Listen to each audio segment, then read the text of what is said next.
Now let's get updates from the Philippine Embassy in Jakarta. We have Gonoranao Musor, Charge d'Affaires, Head of Post, joining us today this morning. Magandang umaga po sa inyo.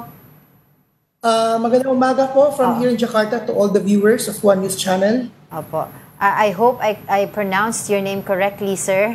I'm sorry for that. Please call me Gonar. Oh, Gonar. All right. Okay, perhaps you can update us po, ilang pong mga Pilipino ngayon ang nasa Jakarta, and of course, if there are other affected areas that we should know about.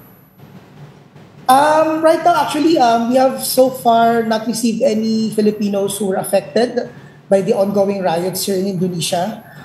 Anyway, the Filipino community naman here in Indonesia is very, very small. We have the 6,087 for the whole of Indonesia. And then for those who are based in Jakarta, we have around 1,779. So it's very small, and majority of them are professionals, teachers working in the private sector. So we're glad that the respective employers of our kababayans here in Jakarta have their own contingency measures.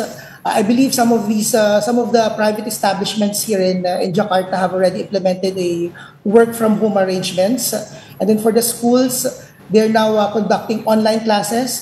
Just to see an example of the school where my daughter is going, they already informed all their teachers, including our Filipino teachers there, not to go to the school and to conduct their classes online. So, everybody is safe so far, and we're happy that the respective employers of our kababayans are doing enough in terms of protecting their Filipino workers. Right. Yeah, given medyo mainit nga tong issue, it's very contentious. Now, we'd like to, syempre mga kababayans dito na may family dyan, would like to get an idea. Kamusta na po ang sitwasyon mismo sa ground dyan sa Indonesia with regards to yung escalation of violence? Do we see this escalating or may chance na humupa ito? We're continuing to monitor the situation. This weekend, President Prabowo Subianto already released a press statement addressing some of addressing the issues that were being pursued by these rioters.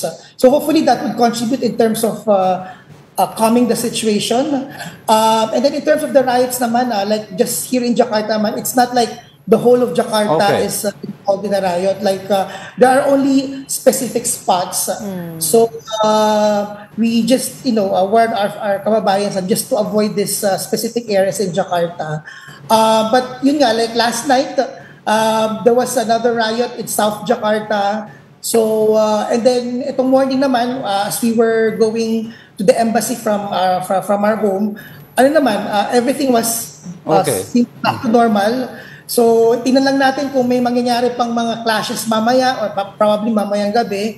But yun naman, so far so good naman, business as usual pa rin. Hindi naman ganun kalala yung situation dito sa Jakarta. So, kumbaga, sir, yung mga areas na paralyzed lang are the areas sa spots mismo kung saan yung mga rally. Kasi ang fear ng iba dito, baka nagmo-mobilize yung mga ito, tapos magdugtong-dugtong yung mga spots na ito for one widespread rally. Hindi pa naman ganun. Hindi pa naman dumadating.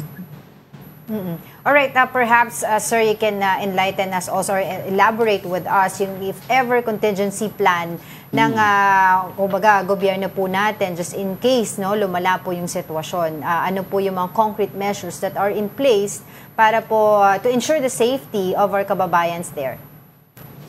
Well, so far last Friday we've already posted an advisory on our online platforms, warning our kababayans na to stay indoors, to avoid crowds. And then we've also shared a WhatsApp hotline number just in case someone may need our help. And I think the same was also done by our consulate in Manado.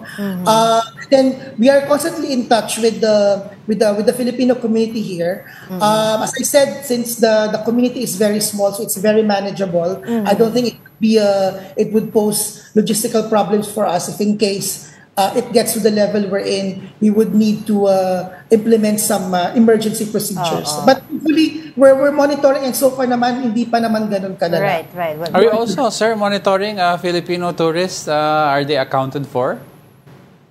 Right now, wala pa naman kaming na nare-receive din ng mga tourists, although may isa nga na nag-inquire, sinabi nga, they were saying, asking if itutuloy pa rin ba yung trip nila to Jakarta. Sinabi ko na technically wala pa namang travel alert status. Okay. So technically, no one is preventing them from traveling to Indonesia. But yun nga, we gave them our contact information just in case something happens. Of course, we warned them about the situation here and that, to be on guard, to be on the lookout. So, ano pa naman kumbaga parang walang travel alert status. So, Wala. prevent our kababayans from traveling to Indonesia. So on the ground, sir, pagka pumunta dyan yung mga Pilipino, makikita nila na may mga authorities on the street, tuloy-tuloy din ba yung mga protesta? What exactly is happening right now as we speak? Ang nangyayari actually, right now, so far wala pa kami narinig na news, but ang nangyayari is parang pabugso-bugso. So ngayon actually kalmado pa, and then siguro mamaya baka magagather na ulit sila. Right. So as I said, ngayon, so far, business as usual. Yung go to the malls, sa streets, people are still, going about their usual routine. Right. And as I said, kung magkakaroon man ng mga riots, doon lang limited lang siya sa mga specific places. So, it's not, kumaga, the Jakarta itself is not paralyzed by the riot so far. Well, thank you for that information. Maraming salamat po sa inyong oras. Gona Ranao Musor of Philippine Embassy in Jakarta. Magandang umaga po sa inyo.